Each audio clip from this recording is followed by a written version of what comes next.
नमस्कार. स्वागत आहे दीपालीस किचनमध्ये. आज आपण तोंडाला पाणी सुटणार असं लिंबाचं लोणचं करणार आहे, पण थोड्या वेगळ्या पद्धतीने. बघू शकता तुम्ही किती टेस्टी, बघता क्षणी आपल्या तोंडाला पाणी सुटेल असे हे लोणचं आहे. चला तर मग कृतीला सुरुवात करू. इथे स्वच्छ धुवून मी लिंब घेतलेला आहे. त्याला छान कट करून घ्यायचं आहे. त्यामधल्या सर्व बिया त्यामधल्या काढून टाकायच्या आहे. बी जर टाकली तर कळवटपणा येऊ शकतो, म्हणून बिया ह्या काढून टाकायच्या आहे. आता एका मिक्सरच्या पॉटमध्ये सर्व लिंब ओबळधोबळ जाडसर असं वाटून घ्यायचं आहे. एका कढईमध्ये हे काढून घ्यायचं आहे. त्यामध्ये 2 ते 2.5 वाट्या इथे साखर टाकून घेतली आहे. अर्धी वाटी इथे गूळ टाकून घेतला आहे. छान याला मिक्स करून घ्यायचं आहे. गॅसचा फ्लेम इथे लोच ठेवायचा आहे.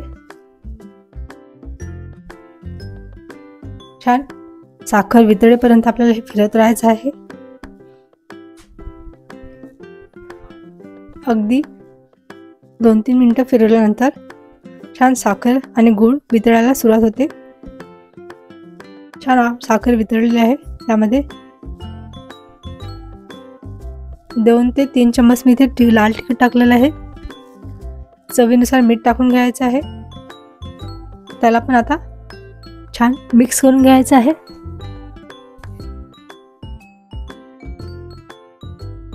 तिखट तुम्ही इथे आवडीनुसार टाकू शकता. छान आंबट गोड असं हे लोणचं होणार आहे. आता 2-3 मिनिटं हलवल्यानंतर 2-3 मिनिटं सतत हलवत राहायचं आहे. गूळ साखर सर्व मिक्स झालेलं आहे. आता 2-3 मिनिटाला हलवल्यानंतर छान 10 मिनिटं आपण याला उकळी काढून घेणार आहे. इथे हे सतत ढवळत राहायचं आहे. बघू शकता थोडीशी कन्सिस्टन्सी त्याची घट्ट झाली आहे. इथे मी लवंग घेतले 3-4, वेलची टाकली आहे आणि दालचिनीचा तुकडा टाकलेला आहे. याने छान लोणच्याला फ्लेवर येतो.